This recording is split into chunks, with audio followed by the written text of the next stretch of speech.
Welcome to the Mile High Podcast. We're your guides through sordid tales of movies, music, and pop culture. Our show is best experienced under the influence of cannabis, so now is your cue to light up. Now remember, drugs are dangerous. Please use responsibly, but do subscribe. And now your hosts, James Thomas and David Hawk. Good edibles. All right, ladies and gentlemen, we do have very good edibles. Melody is right. It is Friday night, and that means it's time for the Mile High Podcast. This week on the Mile High Podcast, we're going to do LGBTQ plus representation in pop culture throughout the years. To join me on this discussion is my always partner, my buddy Dave. Hey, Dave, how's it going? Hey, what's going on, guys? It's been a hot minute since we've seen each other. It has. We've all been doing our own thing, but we went through.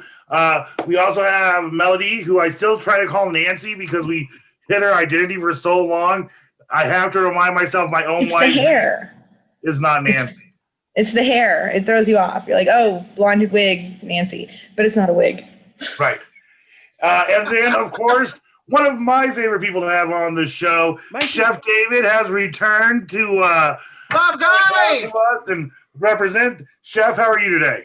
Doing excellent. Thank you so much for having me on, guys. This is going to be a blast. Oh, I think it's going to be absolutely wonderful. We are so happy to have you guys back. We are on February 19th. We have made it through Valentine's Day. The world is still locked down. We're in 2021. So we figured let's keep doing everything by Zoom because that's the only way that anything exists anymore. And on this specific episode, we are going to be talking about LGBTQ representation throughout pop culture and what it meant to us and everything. But first, we've got to talk about what we're up to because we always talk about what we're up to. And I'm going to start with Chef David. Chef David, what's new? What's exciting? Tell us, what have you been up to lately? Oh, my gosh. So I've been on a roll. I've been cussing out everybody all over town. I'm fighting with the Wheat Ridge City Council on short-term rentals. I'm fighting with the city of Denver on permits and licenses. They waived the fees for restaurants this year because of the shutdown, but they forgot to add food trucks and caterers. So I've been operating at 0% and haven't gotten that. So I've been fighting at city councils and going crazy. So I'm back at city council on Monday in Wheat Ridge. And then Thursday, I have like an audition, and I'm kind of weirded about it. Well, that is super exciting about an audition. Auditions I've always found fun. I've gone to quite a few of them myself.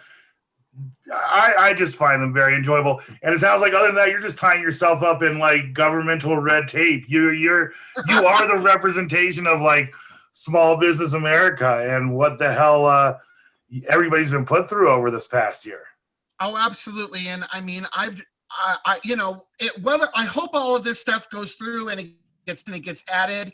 I don't care if people know that it was me fighting because I don't have like the nth of the restaurant industry behind me. I'm just this one guy that's, acting like a, neighborhood Mrs. Kravitz or a Karen, trying to get what I need done. But I have been fighting. I've been behind the scenes and I haven't really done many posts or anything, but we'll see how it goes. So, yeah. Hey, that's how change goes. And I know on Chef wrote us a great list of what we need to go into tonight. And I know one of the things that you talk about is specifically the Milk movie, specifically Harvey Milk.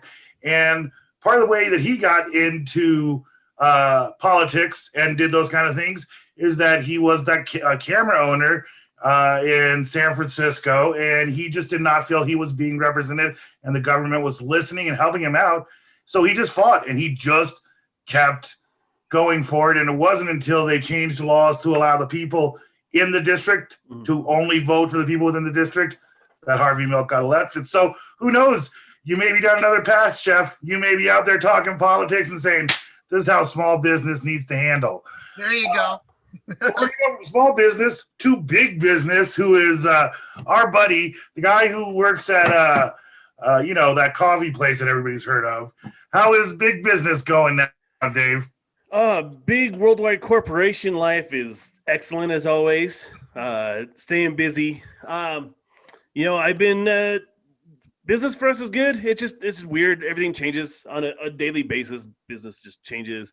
But cool things about Starbucks is like we're working with the CDC and with Joe Biden administration to help streamline vaccines because we have a really great distribution program for like all of our inventory and shit like that. That's it. Work is work. Work is work. That's what you do for fun, Dave. But tell us, I know something else happened. What else is new in your life, Dave? What released? I dropped 15 pounds in the last month, so that's pretty cool. I think that's a big highlight or something. Isn't there a book that we should all be reading? Yeah, thank you. Thank you so much for reminding me. I nearly forgot. I haven't hawked that book on every single show that we've had on the Trucking Pacific Network for the last 2 weeks. Caldera is now out in paperback at Amazon.com. It's available on all your ebook platforms.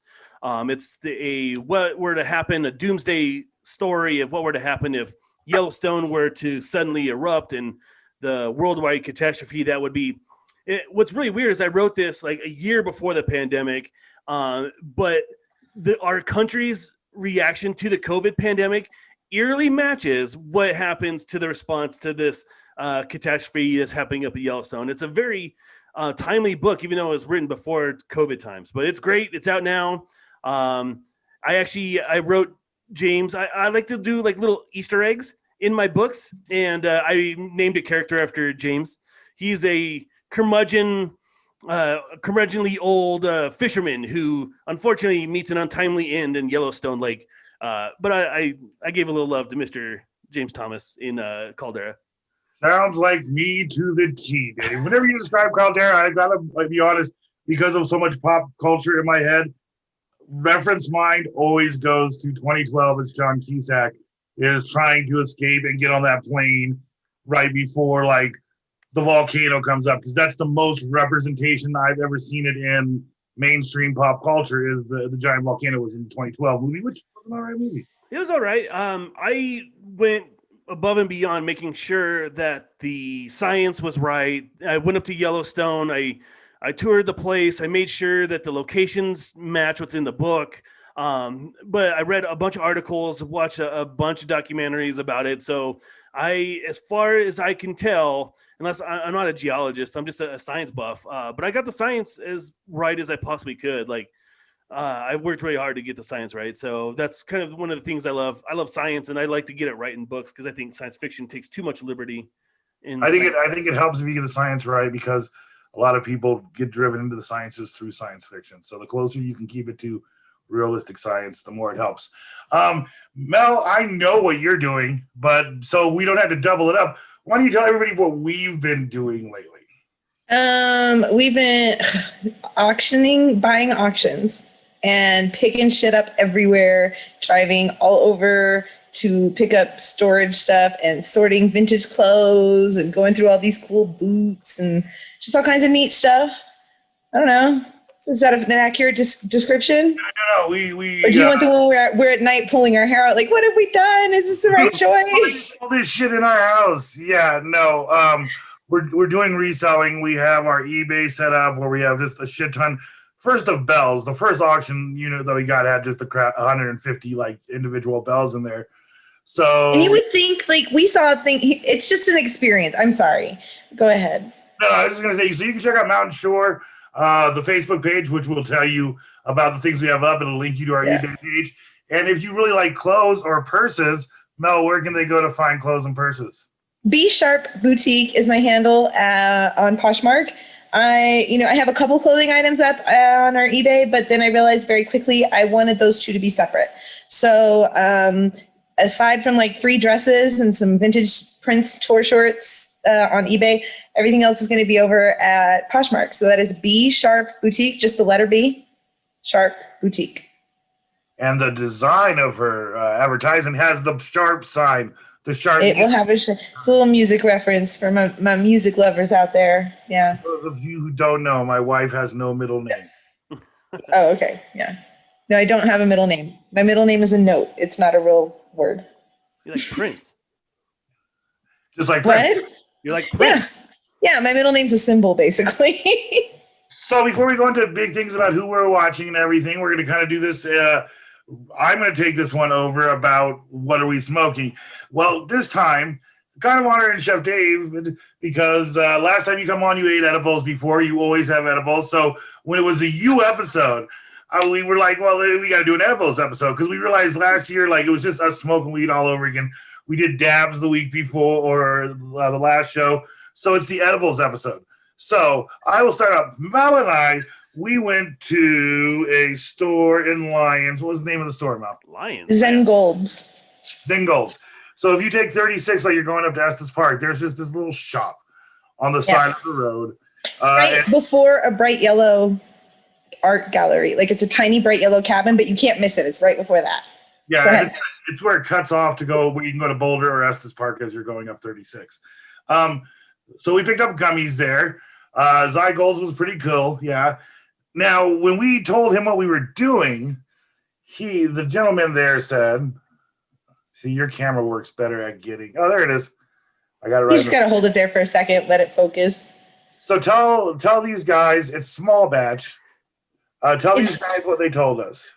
Okay, so the guy, we mentioned that we were doing a special on edibles, and, we've had some interesting information about marijuana in general come along. And so we were trying to be more open and not just get what's cheap. And he highly recommended these sous vide. Is that how they say that? Sous vide?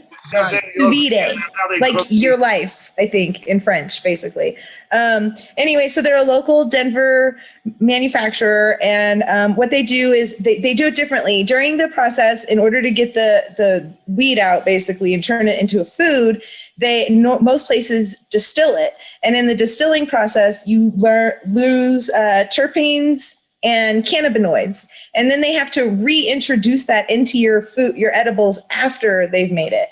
So essentially, they've come up with a new way to convert it into edibles without doing that. So these are like the natural terpenes and cannabinoids that would come in the batch of marijuana that is actually being made from, is my understanding. It's very sciencey.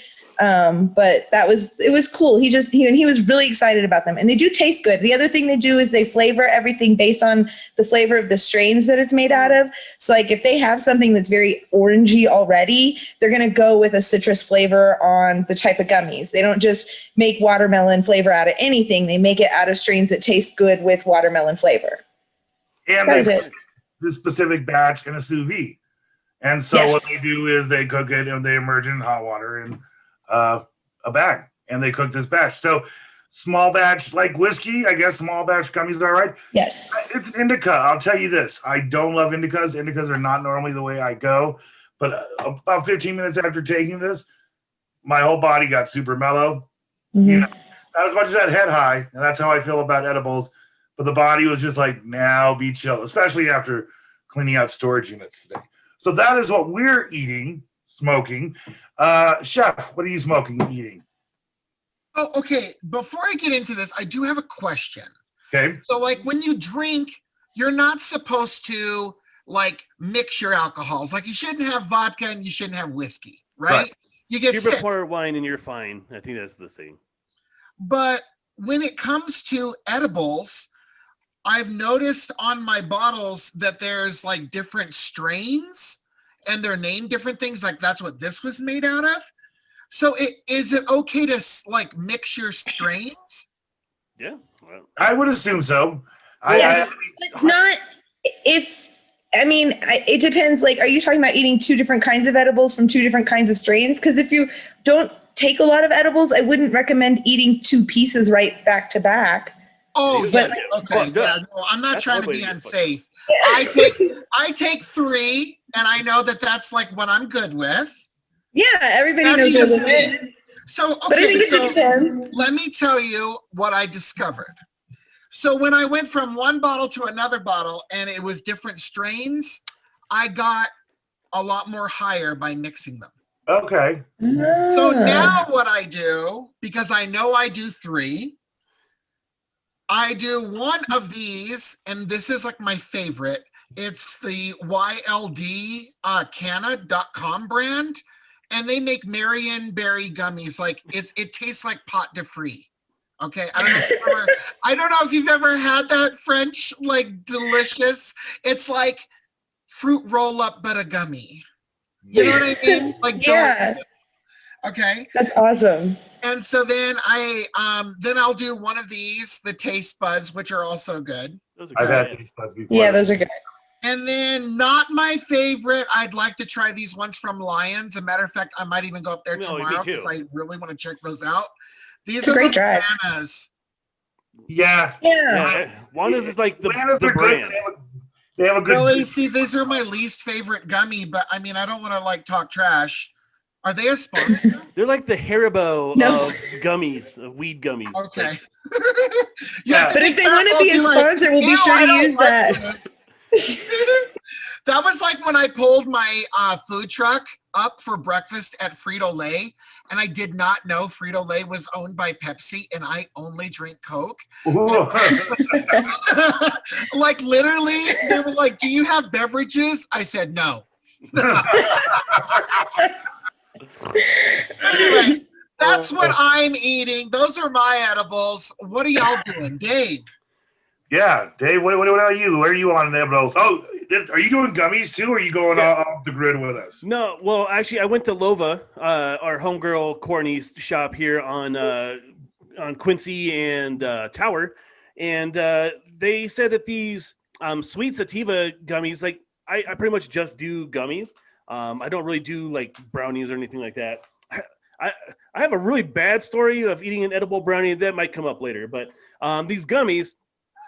They said that they pack quite a punch and they're a little bit cheaper, than the Juanas. I have the Juanas, I have the taste buds, so I wanted something different. The flavor is excellent on these, but they're very slow to react. Like you guys are saying, like 15 minutes, and you guys are feeling good. Like I took this at 7:30, and it's 8:21 now. I'm not really feeling anything. And on the back it says the intoxicating effects may be delayed up to 4 hours. So I don't know, man. It's gonna be fucking 11 o'clock at night and then fucking kick in. I don't think those are better. I think they're cheaper for a reason. Right. But I had such a good time with the dabs the other week that if the gummy doesn't kick in, man, I got my fucking dab pin going on here. That's hilarious. It'd be like eating those gummies before the movie. You're like, I'm gonna get so high and I'm gonna watch this movie. Then you watch the whole movie. You're like, well, that was an all right movie. And then you're fucking blade. Okay, so like an hour after. I literally have a story that matches that right there. So this is when weed like really started coming up, and you had to have the red card. They didn't have recreational at the time. And so I went to this place called the Ganja Gourmet, which is on Evans. They were like half restaurant, half dispensary, and they were really cool. Got a brownie from them, and I went to go see Inception, which is this crazy mindfuck of a movie by Christopher Nolan. That brownie kicked in about halfway through, and the rest of the movie is a blank. I did not remember it. I had to watch it again because that brownie just fucking kicked me right in the nuts. Nice. Oh, the movie. I didn't remember it. It was so confusing. I imagine, yeah. Inception's not an easy one to do. Yeah, that's a hard one to follow. Right? Yeah. And imagine having a fucking pot brownie on top of it. It's very confusing. The first time we ever got Chris high, the other co-host that shows up every once here. First time we ever got Chris high, we took him to see Star Trek, the last one. So Star Trek, the Picard one, where he had a son and the Romulans. He talked the entire episode. We're like, Chris, shut the fuck up. We're taking you to see movies. Oh, look what War's doing. I'm like, everybody sees it. The best edible mouth I ever had was when we on our honeymoon, we went to Amsterdam and they had space shakes were the shit. My god, we're romantic. They were like healthy fruit smoothies with just weed in them though too. Yeah, they were good. Jeff, what's your favorite edible? Have you had an amazing edible in your life? Me? Yeah.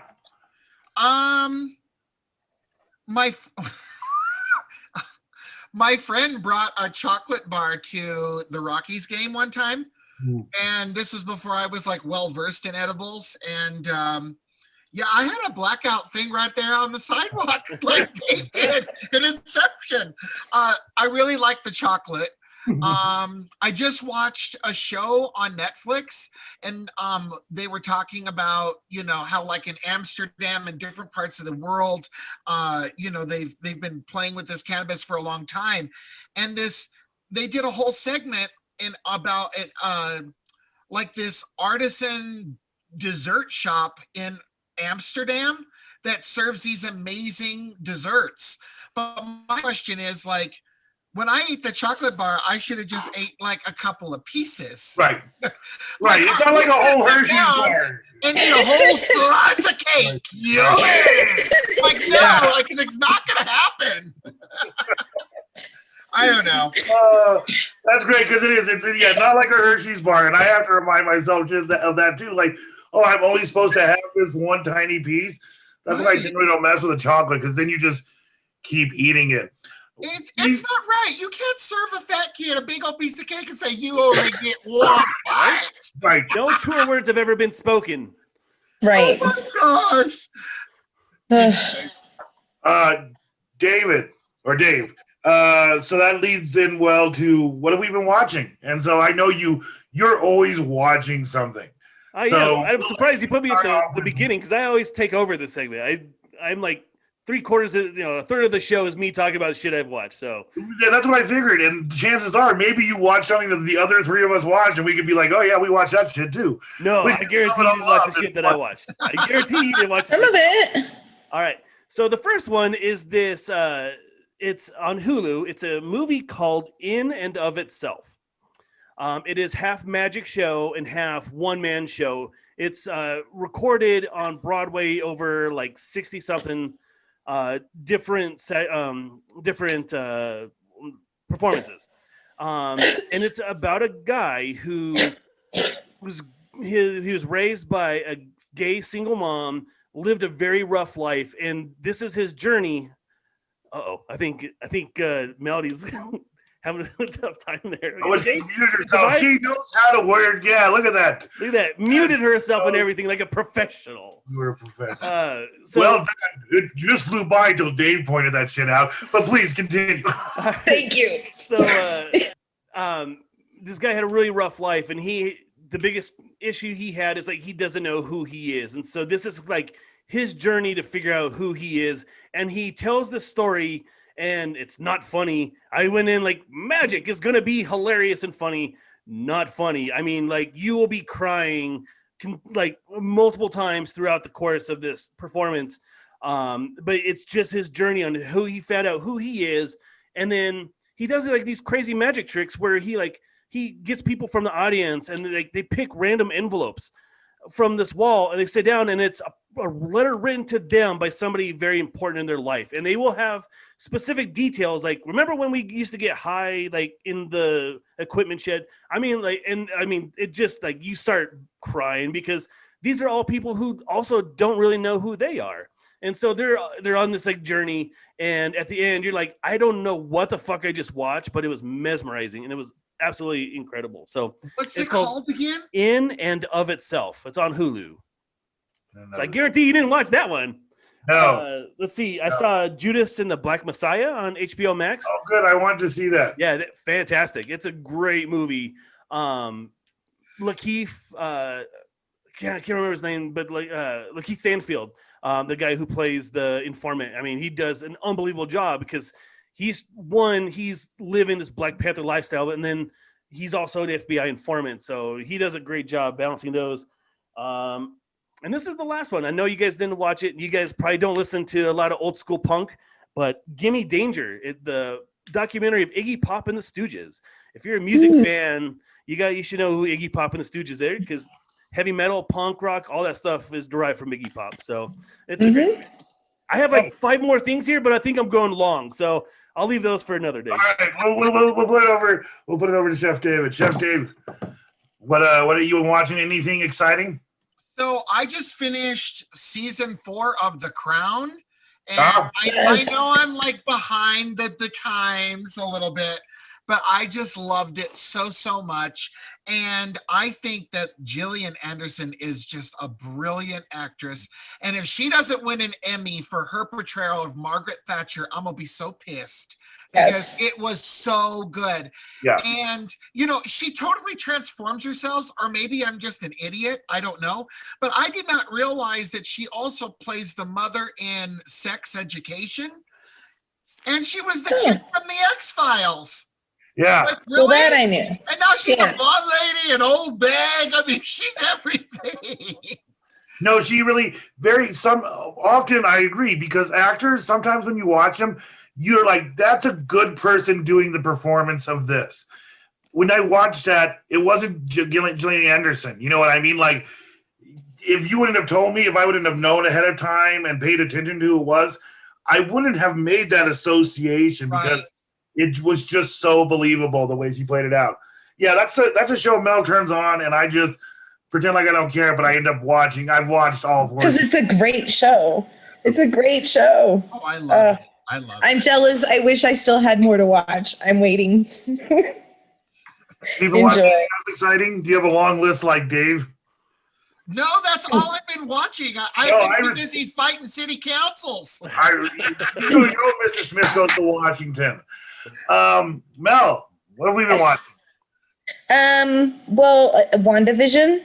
Yeah. So good. And another show, but I almost want to save it for the main meat of the topic. No, I know which one you're going to talk about, and it'll lead us into what we're going to do next. Okay, so to lead us in, James and I have been watching a short series called Lady in the Dale, and it is a fascinating story about a person who long story short, this woman comes up in LA in the 70s during the gas crisis and says, there's this 3-wheeled car design that my company, we can make these, and it gets 75 miles to the gallon. And it really gets people's hopes up. And then it turns out to kind of, I don't want to spoil it too much, but it's all very gray area, possibly scamish. And she ends up on the lam. And then it turns out she's trans. And so then the news really focuses on that, because you got to remember it's the 70s.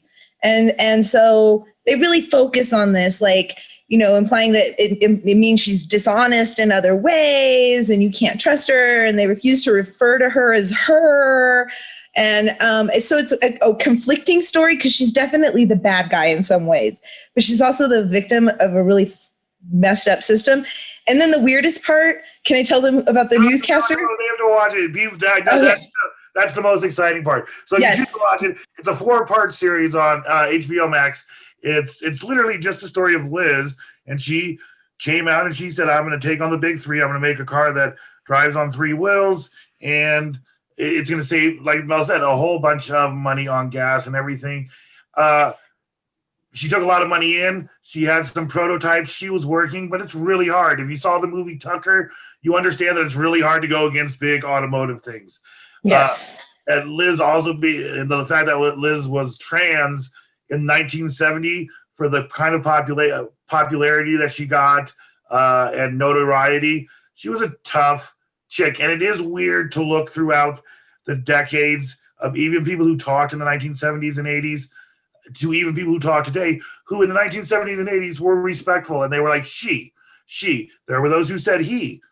But still, you get to today, you get a lot more people referring to her as she, but you still get the he. So it's fascinating. Even when people did say he, I think it was more because they truly didn't know anything about it yet. It wasn't just to hurt somebody's feelings. There are people who use their gender assigned pronouns just to hurt your feelings now. And I don't think that was it for most people yet then.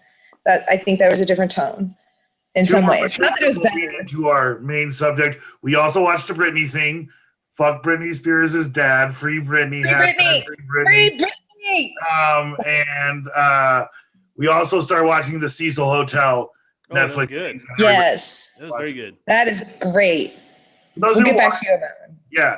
For those who watch Buffy and Angel, that's the hotel concept that Angel was set in. Also, Josh Whedon's about to get knocked out from Me Too movement and culture. So that's all that. But let's go into what we're really here to talk about. And it's LGBTQ representation in pop culture. I'm still going to follow Dave's outline, and then we're going to go into what Chef wrote a little bit. So the next thing on Dave's outline, sorry, I wasn't prepared.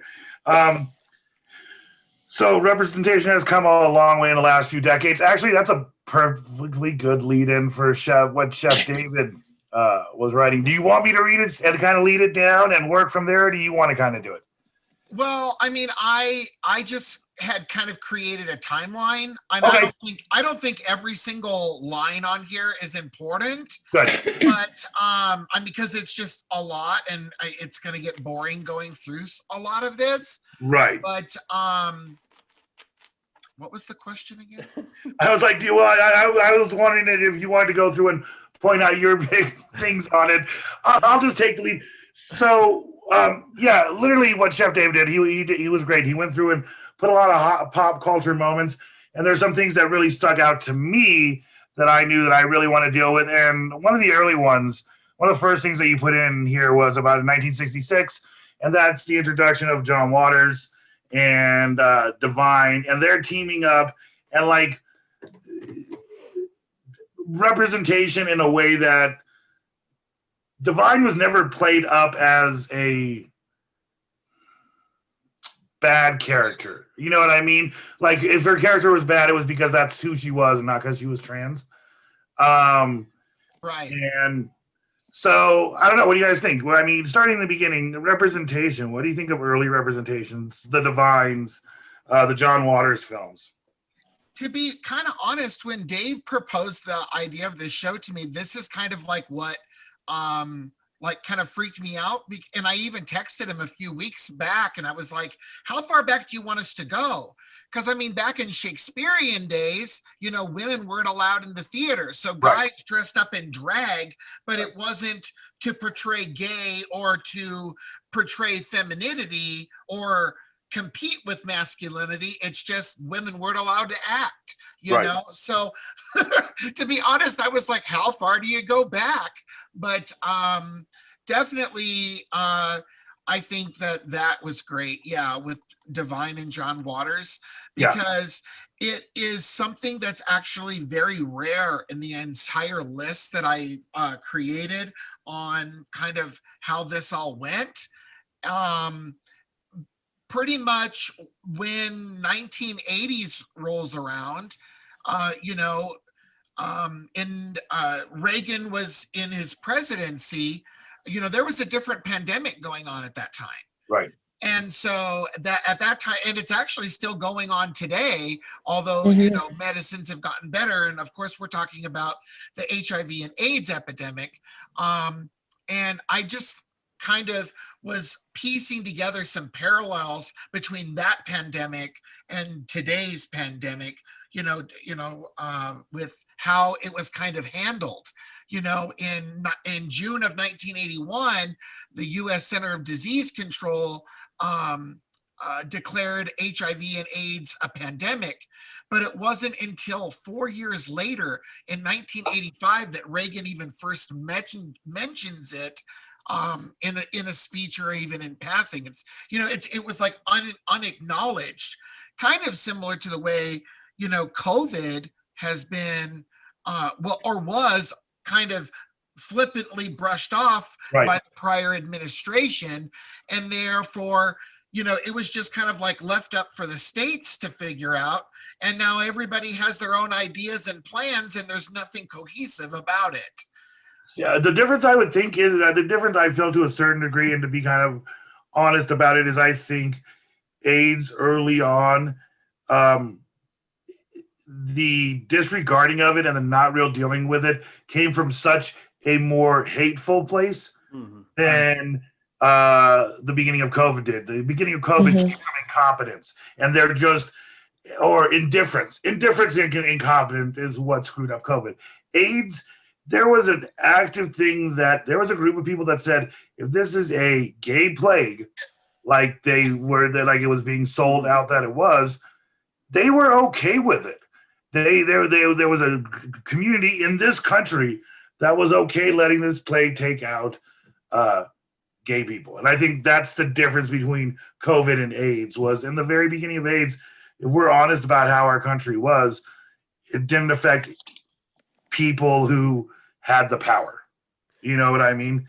And I've lost family to AIDS. I know Mel's lost family to AIDS. I mean, but it wasn't until it came in. Nancy Reagan is the one who got Ronald to do it because their Hollywood friends, Rock Hudson and everybody, it was coming too much to a forefront and she couldn't hide from it anymore. And it wasn't a gay play.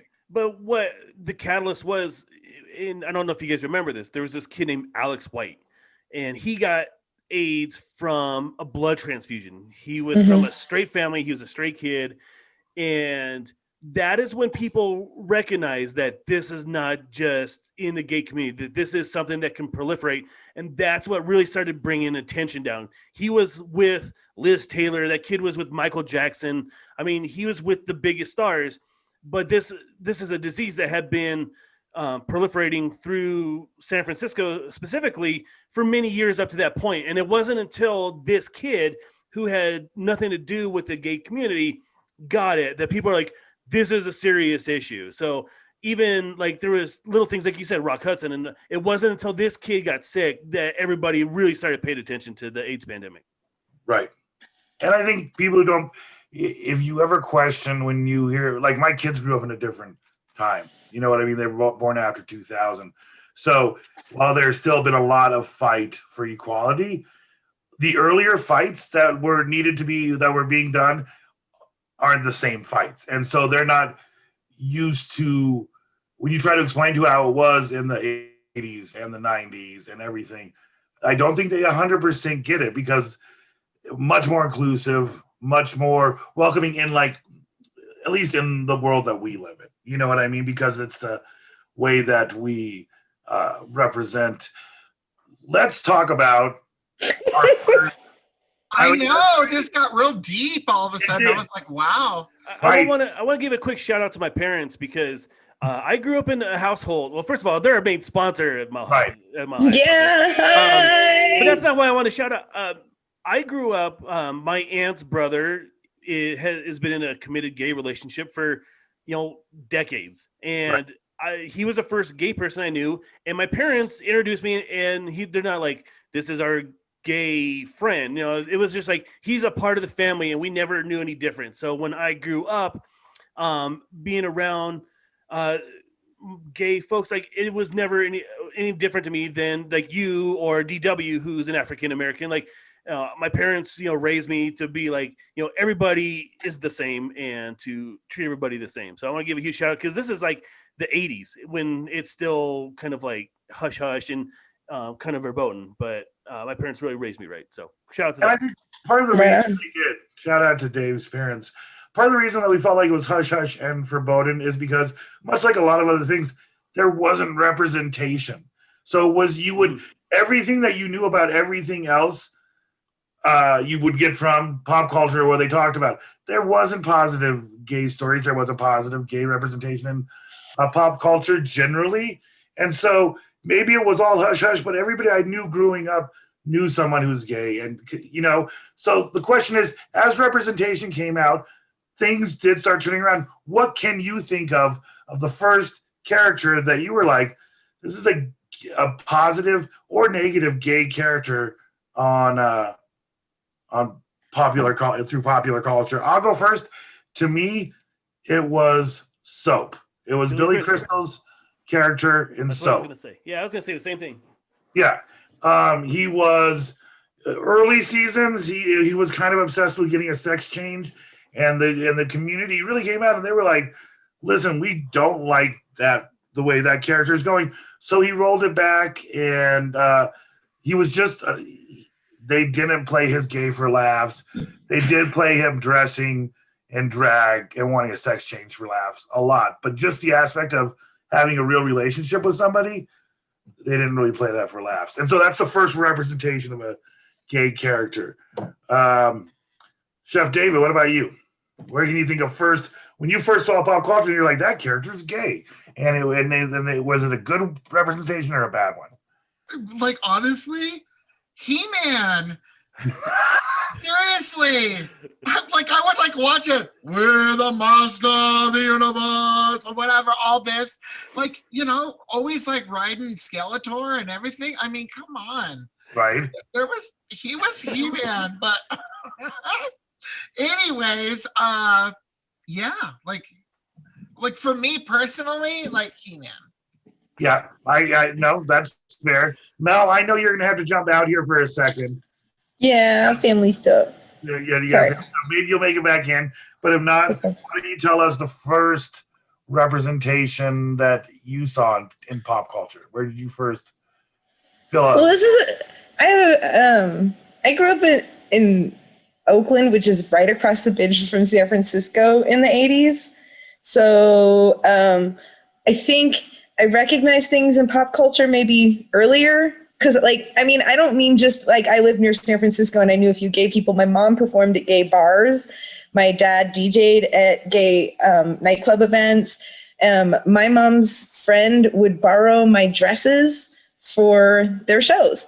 So I grew up with them. So I think I picked up on things earlier. And sometimes that was good because sometimes I felt like, oh, that was clearly a nod where a creator clearly was giving a nod. You know what I mean? And then there were other times where there was just clearly like just gay stereotype after gay stereotype. And then I think Dave mentioned like the first gay character in Golden Girls, even though for the most part they were progressive about the whole issue, it was the chef, the cook, and he was never seen again and they never talked about it. They never even talked about it in the show per se on the episode or two that he was in, you know? So like there was that, but then there was some good stuff in there too where I knew it was like, that was for them, you know? I don't know if that makes sense. Blanche's brother is gay, and they had 2 episodes. And they got married in her house. Her brother and his, spouse, they got married in her house after she really struggled with what to do. And Dorothy's brother, Sophia's youngest son, they always called him a cross-dresser, and they never went much further into detail. So there was something there too, but she was very accepting of it for the time. I'd say I always have to qualify it with for the time. She was like, so what? I love my son. And that was good ultimately. But yeah. I think 80s was the decade of the stereotype. And then it's like you had gay friend and they're very flamboyant and they cross-dress or whatever. I think it's very, very much a stereotype. But when you get into 90s, they just start becoming a part of the story, a normal part of the story. And the show that reminds me and that really stood out to me was My So-Called Life with Claire Danes on MTV.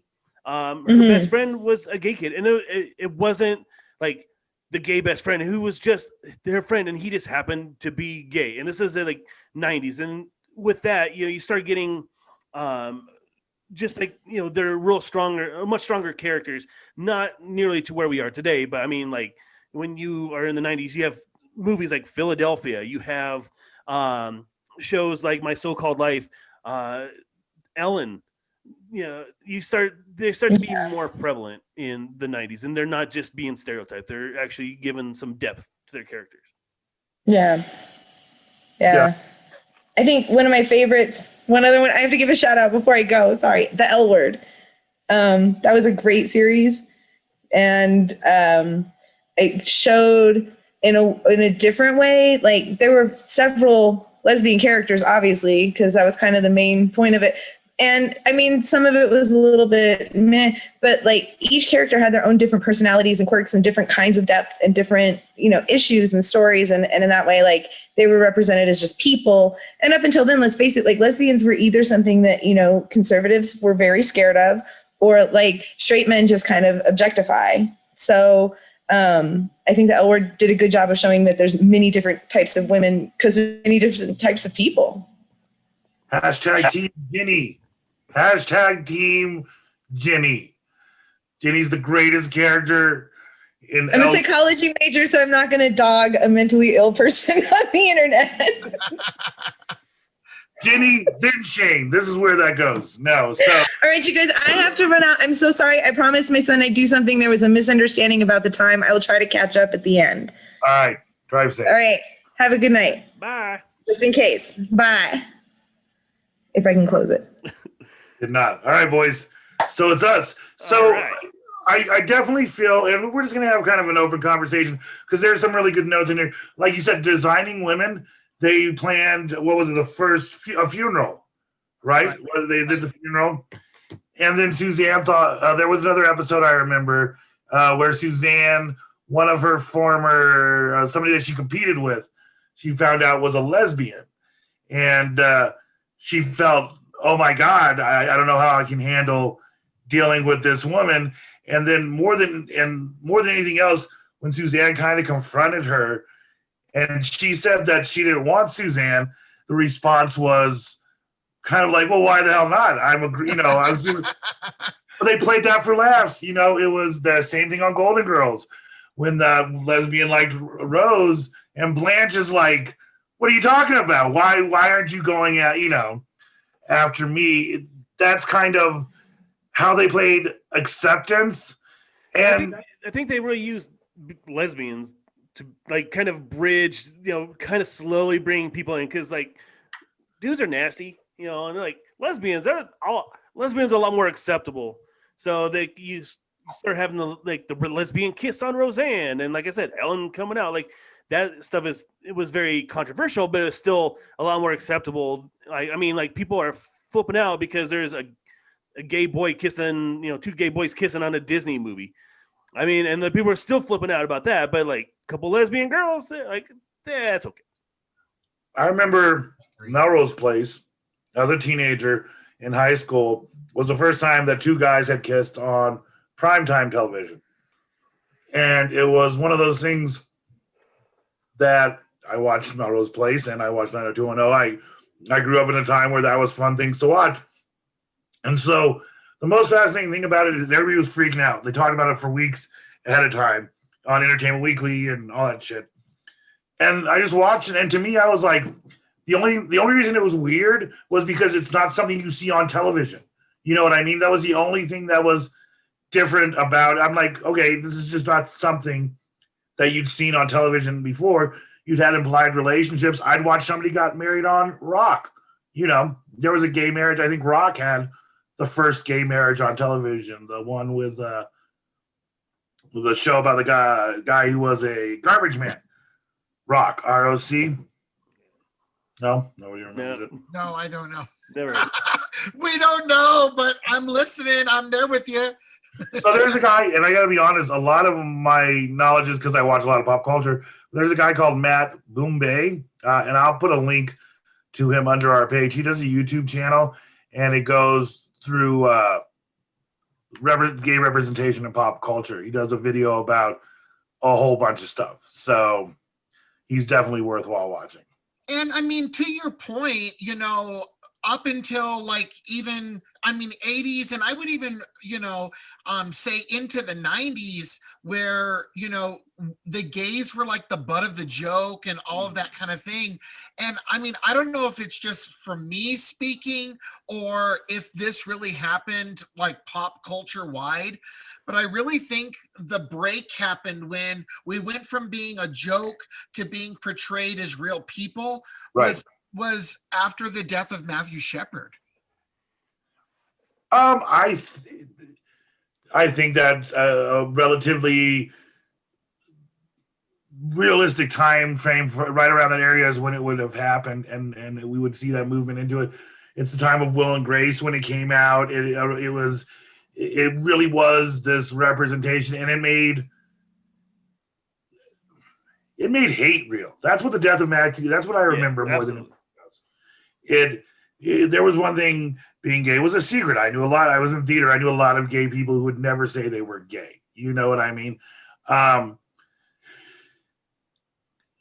It was a secret. It was this, and there was people said mean things. Matthew Shepard, I think, made the hate real, and in that point, it made gay have to be real to the people that were just sitting on the sidelines. I think it's a lot like Black Lives Matter last year. All the white people who were finally watching the TV and watching, people get shot. Black people get shot and choked and just killed by cops. And they said, this is enough. I think Matthew Shepard made the hate real. And they're like, you know what? these are real people, and I may not agree with them. And that's that's how I think it started. I may not agree with them, but they are real people. And then after Matthew Shepard, you're right, the representation on TV and in pop culture got so much better. For every Jack on Will and Grace, you got a Will. You know what I mean? Will is the straightest. I mean, Chandler's gayer than Will, realistically, if you look how they act between two different shows. But then they always threw in Jack. And I think I've been watching gay characters for years. And I have to admit, Schitt's Creek and the David character is the best representation. I think we moved to a new genre with that character, because you spend that whole first season going, oh, well, he's eccentric and he's in this little town and these people are idiots. But no, there's none of that. There's no confusion. In fact, he hooks up with that guy from the town. It is just very, David is the first character that I saw that they're like, being gay is just who he is, and it's not at all part of his story. You know what I mean? The relationships were normal. It's not. And the people from Schitt's Creek, they don't judge him. They don't judge him at all. I think he's the change. I think you're right. I think Matthew Shepard, and about that time, and everything, it was a cycle of a lot of things going strong. Clinton would have been president at that time, and he was vocally supportive, but he wasn't legislatively supportive. And so, I think that was really, I think you're right. I think that's when you started to see that shift. And you start seeing the shift to, when do you think you start seeing the shift to gay marriage? Because gay acceptance came way before people got okay with gay marriage.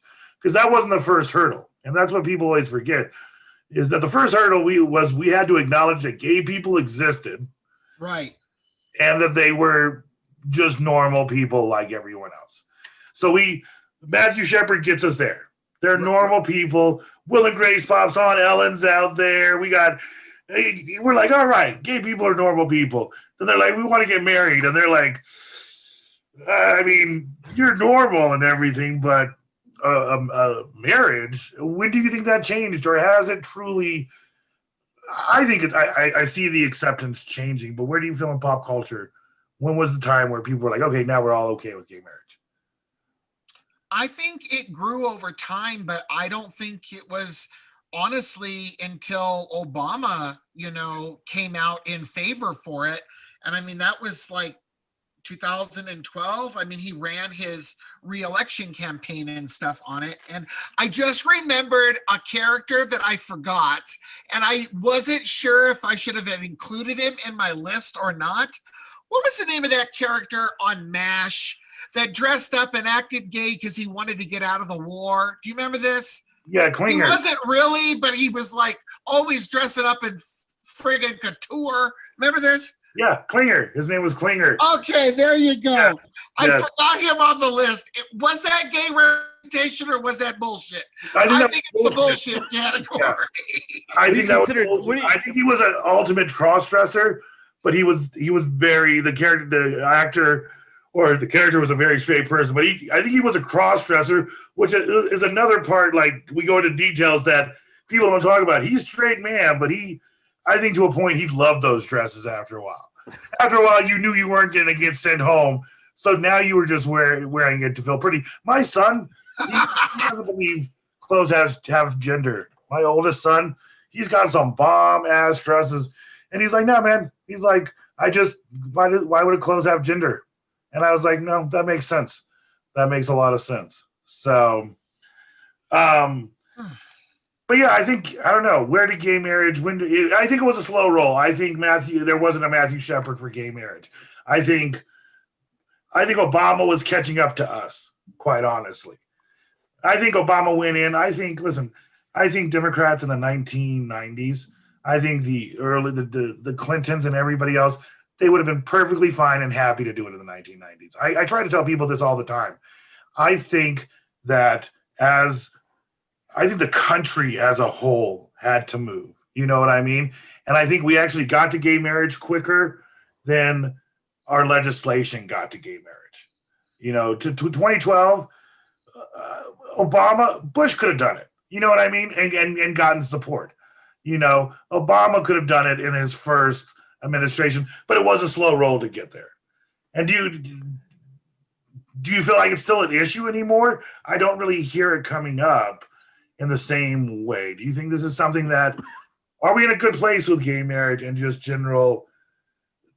Is the representation of David on Schitt's Creek the experience nowadays?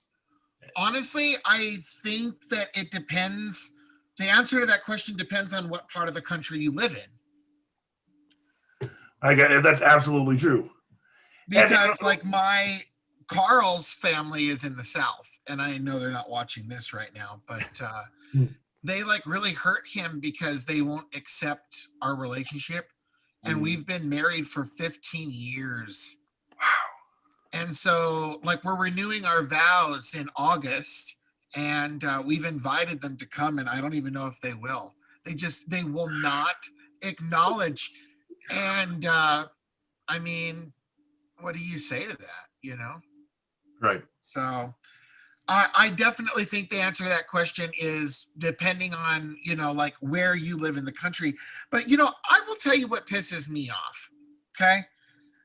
That I have to tell people, like, I hope we can get to a point at some point where it's like, I don't have to tell you I'm gay, like, I'm David. Like, why does that other matter? Right. You know, so that's what always I never understood, like, Ellen's on the cover of like Newsweek when she comes out. And I'm like, why do we have to be on the front page of the paper? Like, guess what, mommy? I love dick. Like, really? Like, it's ridiculous.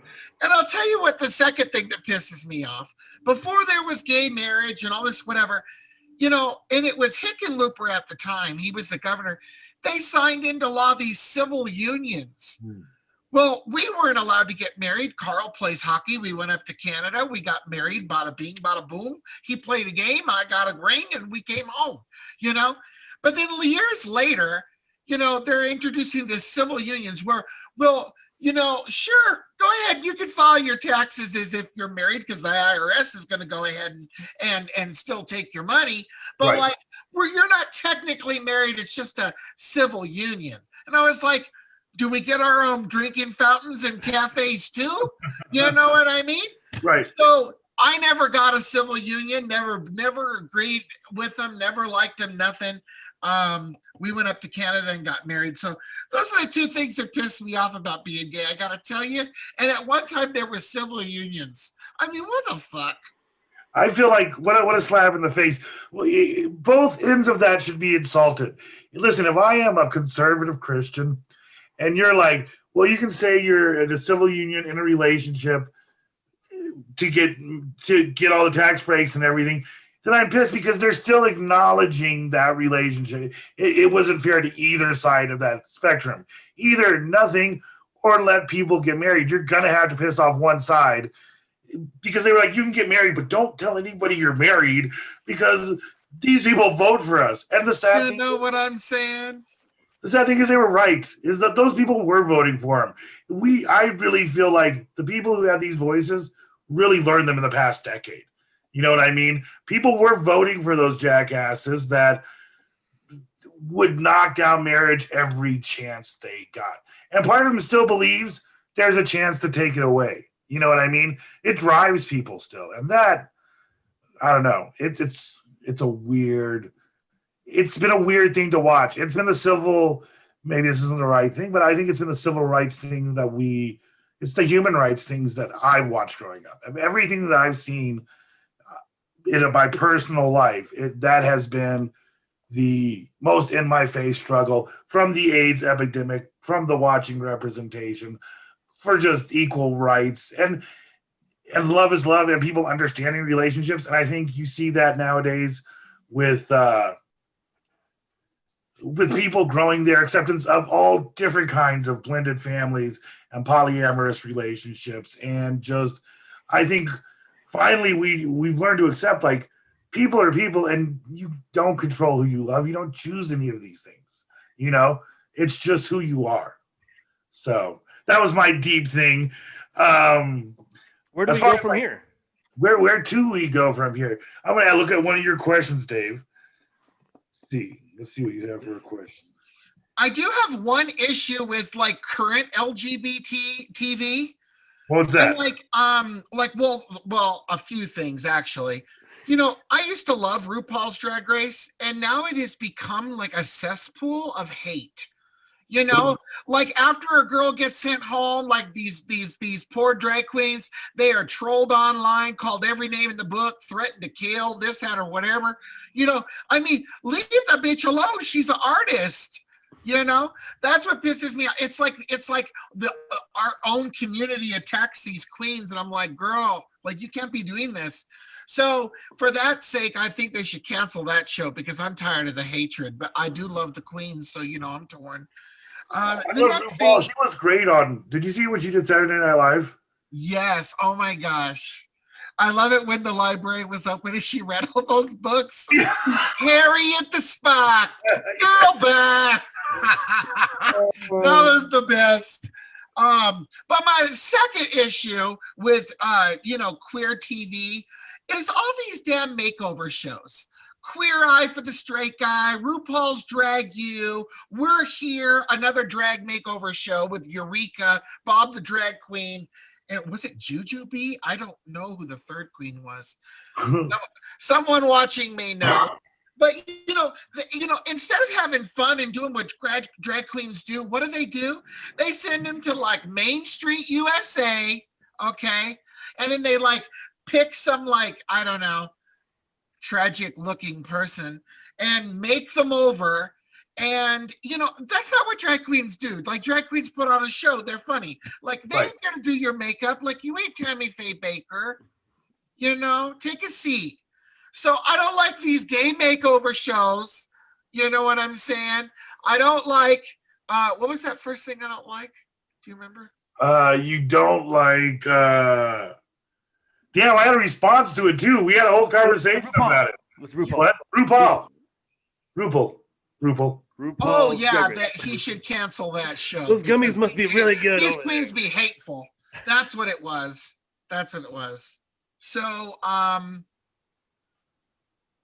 yeah. So where do we go from here? Did you read the question? Yeah, no, it's on the outline. I think here's the thing. I want to Queer Eye for the Straight Guy. I got to be honest. I was amazed when it first came out. I like it now. You know what I mean? What made that show good is the people they always had on there. You know what I mean? And when it first came out, 2000, what would that be? That would have been like 2000. Look that up, but yeah, like two. Yeah. It was different for that time, you know. And I did learn a lot of shit from watching that show. I was like, it's been my excuse to tell Melody for years that I could put the bed on the ground because Ted was like, or whichever one did the interior design, they're like, fine, sometimes you have to put the bed on the ground to give it more space. So I'm like, no, don't put it on a frame. Just put it on the box screen on the ground. I saw it on Queer Eye. It's okay. You know, and that was my way of like getting what I wanted to see. I don't know what you're talking about, but I think you misunderstood. I very well may have. Box spring on the floor? No. Sorry. Take it from this queen, okay? 2001, maybe? Maybe it was hip in 2001. That was the style. Early. I call BS. I don't think they ever just said put the. That was like at the tailor end of the water beds, and they were going from the water beds to the box spring straight on the floor. Oh my God! When I was a kid, I had a water bed. Me too. I also had a water bed. That's cool. I miss water beds. I don't know. I hate water beds. Oh. I don't know why they're not a thing. Like considering how many people grew up, you know, around our ages, grew up with water beds, and somebody that you just. I don't walk. I've been into places that have water beds for very different reasons nowadays, and those are the only places that have water beds anymore. No, I don't know. I hate water beds because, like, if you like laid on the water bed with another person, if someone was bigger, they'd pop the other person up. If you like roll too hard, they pop them off the bed. You get holes in the bed, they start leaking all over the fucking place. I don't know. They're too loud. You like move around, it's like no, right? Memory foam, much better. I don't know, man. I don't know. Okay, we're going to get to a wrapping up point, but I do want to ask, because you do put it in representation, maybe not complete wrapping up. Representation, where do you think it's been the strongest in your lifetime? Has it been in movies? Has it been through music? Or has it been through television? And not generally for you, just what do you think the most positive area for representation has been in your lifetime? Has it been through movies, music, or television? Oh, television, definitely. For me, anyway. I mean, I kind of feel like, like what Dave said, with My So-Called Life and different shows like that, it was the first time like I saw people that were just like me, and I knew that I wasn't weird or alone, And so, and for the first time, I wasn't like a joke. I wasn't like something to be ashamed of. I was like a legit character, or you know what I'm saying? Like I was just like them, So, I mean, like Queer as Folk, that was huge, I think it changed TV. And I definitely think that, as I tracked all of these, firsts and kind of created a timeline, that like if a show was on ABC and it was gay, it was more positive than if it were on NBC. And the same kind of thing, Showtime was always like the first to be nice to gays, where HBO was still using them as like the butt of the joke. I think it's like season 3 of Sex and the City on HBO, and they're still making fun of, stereotypical like, tranny prostitutes on the corner. It wasn't like until Stanford was like more of a main character, or Anthony, and that didn't really even come until the movie. You know what I mean? Right. And even before that, they were, because who was it that had the lesbian relationship, and she never treated it like a real relationship? The Kim Cartel character. Right. Okay. He never treated it like the real relationship. And I actually don't think that the representation of the two gay male characters was great. Exactly. Really until them, you know what I mean? And they were like, they'll just marry each other because, hey, there's two gay guys. They can just get married to each other. Right. Very HBO. Right. Yeah. It was. Yeah. Yeah. So it talks about empowering women, but Sex and the City was not empowering to women or gay people or any. It's kitschy and fun, and it has really cool clothes, but that's not what it sold itself out as. Dave, what about you? Where do you think that the most representation that you felt seeing growing up? Music, television, movies? I would say music more than anything. Especially now that I am going back and just like learning the history of the music that I love and seeing the roots from it. Like massive David Bowie fan, and he was very androgynous in like the mid 70s, blurring the lines of gender. You had this band called the Screamers, which was a punk band made of transvestites. It's it's a drag show, and they were based off of Delight. They're a spinoff of Delight's show. You look at Elton John and Freddie Mercury. They are the biggest singers in the world, are open about who they are and their sexuality, and that's bringing people along. I think music set the tone for gay representation in pop culture, followed, I would say, by TV's movie, I would say commercials at the very end. But I definitely think music, in the first and foremost, really spawned the change. I can see that. It's because that's because they're real people, but for a long time they played them off as extreme. You know what I mean? Because they're musicians. And it's just what a musician does. What I'll do is I'll do something completely different than you guys, because Chef, you did TV, Dave, you did music. I'm gonna go movies. I'm actually gonna go one movie. I'm gonna go Tu Wong Fu. Thanks for everything, Julie Newmar. Yeah, a wonderful movie. Uh-oh, but I think the one that really brings people. Priscilla, Queen of the Desert. Rocky Horror Picture Show. Oh. Yeah, I mean, okay, good one. That is a good one. To me, to the 19 or to the 17-year-old who'd seen Rocky Horror Picture Show numerous times on Fox 31 when they would play it around Halloween, for doing my senior experience of going to Rocky Horror Picture Show in full drag for the first time at the Esquire Theater. It was amazing. It showed that there was, it took two different things for me, because there was a community around it too.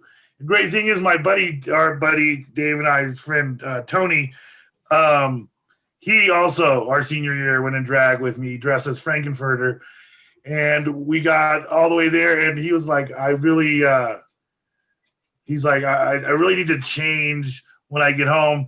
I don't mind the drag, but these underwear are uncomfortable. And I'm like, well, Tony, I'm wearing my own underwear. And he's like, oh, no, I just grabbed some of my mom's underwear, and I've been wearing it for the whole show. Oh, So, Rocky Horror is really that. I've taken and I've exposed numerous people to Rocky Horror. I took a whole set of like 13 virgins there accidentally on Pride weekend. Like I went there, I took them down there, and I was standing outside. I'm like, there are a lot of people here to see Rocky Horror tonight at midnight. What a strange time to go here. And it was packed. And it was the first time they were there, and they all got up on stage on Virgins, and they're like, we know it's a very special weekend. I'm looking around like, what the hell is going on here? Why are there so many people? And I'm like, oh, it's Pride weekend. And none of my friends knew. They were like 22, you know, they had no ideas.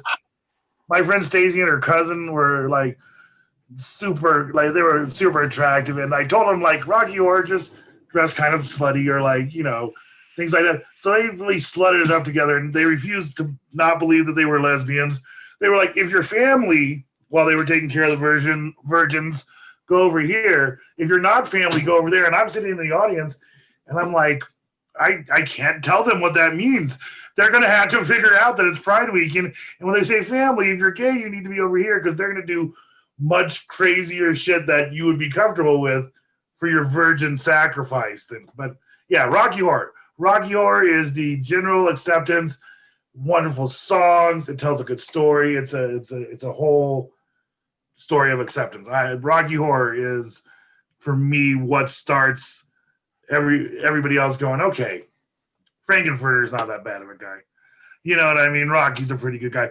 The arguments they made in that movie is Mel made it to the beach. That's where she left. She left snowy Colorado and went to the beach. Don't worry, I didn't use public planes. I took my private jet, so socially distanced. We got invited by the cruises to come down to Mexico. Yeah, I don't know why it was such a great They're deal. the only people there. Yeah, the cruises were like, hey, we're taking our daughters to Mexico. Would you like to join us in Cancun? And we said, of course.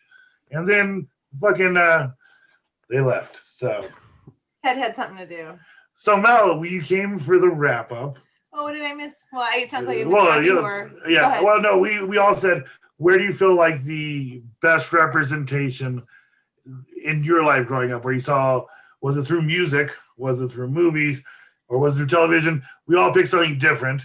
It was through music, but it was because my parents' band played in gay bars. So through music, I got to know the gay community in a very personal way. So for me, like, specific songs just make me think of people, you know, and it was a great experience. Excellent. Yay. So Dave, while I pull something up, why don't you tell us what to look forward to on Truckee Pacific, and I'm going to round everything up. Santori will do a show this week. The other two guys were just busy. So all right. Well, on the next couple weeks on the Truckee Pacific network of shows, next Friday we have a James's Games. That's going to be another YouTube live show instead of Facebook Live. This is my official invitation, David. I would love to have you on James's Games, our little game show that we have. I would love to have you on. Okay. No pressure, being on live TV or anything. Then after that, on the 20, so that's the 26th, and then we have a quick hits after that. I have no idea what we're talking about. But the next episode of the Mile High podcast that we have, is going to be on March 12th, and it's going to have Amanda Chip, my singer cousin extraordinaire. She's coming on, and we're going to be talking our favorite concerts of all time. And so that's hopefully Mel will be on with us because we're talking our favorite concerts of all time with Amanda Chip, who's been to some amazing concerts. So we're looking forward to that. If she can stay transparent. If I can stay. Yeah, she's getting pulled away. Getting pulled away by the hex. Calling me. Chef David, I thank you so much for coming on and doing this with us. Thank you for this. I'm actually going to put your quote. I was going to read it, but I'm really high right now. Yeah. I'm going to put your quote as a post on our page. So I think that was a really good quote that you shared at the end of this. And I'll put this information on. There's a lot of good information. I'll also share the link to that Malibu Bay. Is there anything you'd like to promote? Say, we can see you at the, you said, at the city council meetings nowadays. Which city council meetings? Is there something that you want to promote as far as that someplace where we can go to show support? Anything we can sign? Anything we can post afterwards? Oh, as far as city council, no. I think I'm public enemy number one down there. They're Wheat Ridge and Denver, by the way. I'm the owner of Scratch Catering Services. We are still in business, but there just isn't any business. Does that make even any sense? But we are here. We're still catering, and thanks for having me on. You guys are awesome. Thank you. We love having you. Yes, thank you. Absolutely. Yes. So, Dave, do you have any other plugs? Do you want to make a plug about? You want to tell us about the volcano book again? Yeah. Caldera, where can we find it? Yes. So once again, my book about the Doomsday book about Yellowstone, Caldera, is now available on Amazon in paperback. It said that you can get it in library binding. I don't know what that means. It sounds fancy. So if you want to get it and pay an extra couple bucks for library binding, that's pretty cool too. I'm very excited. It's a great book. It's available now on all your ebook platforms and in paperback on Amazon. My mom was lovely enough to actually post the link in our comments, and so just follow that. And it's $10, dude. It's fine. It's the $10 book, and it's fun to read. Come on, dude. Just go and buy the book. Just go buy the book. Oh my God, Dave! Did you see the conversation on Betsy's page, your mom's page? This woman was gonna make chili for Valentine's Day. I was like, that's not sexy. Like, no one's ever like, let's get it on after chili or talk about Doomsday. You know what I'm saying? Like, it's like, what the hell are you talking about? So I called her out on it or whatever, but like, hope I didn't embarrass your mom. My parents love you, David. My parents absolutely love you. All my family loves you. Like, David and I used to work together for a while, and my family just fell in love with David and watched him grow into Chef David of the Martha Stewart Show and of the White House decorating. I mean, of the cooking show. He has a cookbook out. Promote your cookbook. Fuck, promote that shit. Yes. It's titled From Scratch by David Bondarchuck. That's with an A-R, not an E-R. Available exclusively on Amazon.com. Well done, sir. Yeah, it's an encyclopedia on how to cook. It's amazing. So it's a huge book. James loves cookbooks. I do love cookbooks, so I will have to pick that up. We don't have any books to promote that we wrote, but I am selling a lot of used books on Amazon through Mountain Shore. You guys are like Storage Wars Denver. I swear, I'm listening to these stories, and you guys are like Storage Wars. Do you fight with other people when you're auctioning? Storage Wars, bro. Online. I mean, it's an online version of it, but yeah. And people like talk shit to you. You're like, why are you pushing up the price of the unit? No, we just yelled at each other. Right. I'm like, what's that idiot doing? I'm like, why are you doing that so early? It's got 5 more days. So. Hey, David, do you need some bells? Because they have a lot of bells that they can give you. What does that even mean? Like a bell collection? Ding, ding, ding, ding, ding. Bells. Bells. It has to go off. Okay, our room's a mess right now. How many really loud ones are there? I don't know. We probably have 50.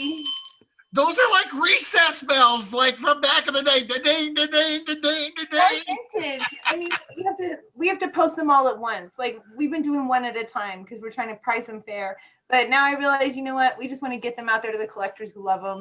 So we're gonna just start posting them more quickly. Oh yeah, So just I list have this an shit on entire eBay. table of bells. Yeah. So go check out Mountain Shore on Facebook. That'll have all that information. Also, here we go on the Truckee Pacific plugs. Go to www.truckeepacific.com to find out all your information. I have to get on that website, and I will link all of these guys' books, including Chef David's book and Awaiting to Mountain Shore. Dave? The link for David's cookbook, my mom posted in the comments as well. So follow that link and get David's cookbook. Betsy is on There it. you He's go. on it.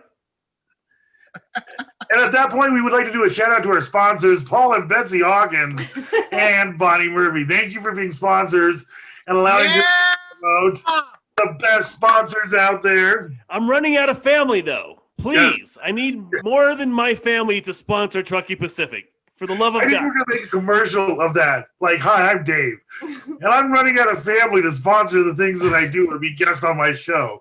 Do you So- have family that you can share with me that can sponsor guest? I need Sarah McLaughlin to like start singing a song for us. Right? She'll get us donations. Oh my God. If you want to reach us, you can reach us at the milehighpodcast@gmail.com.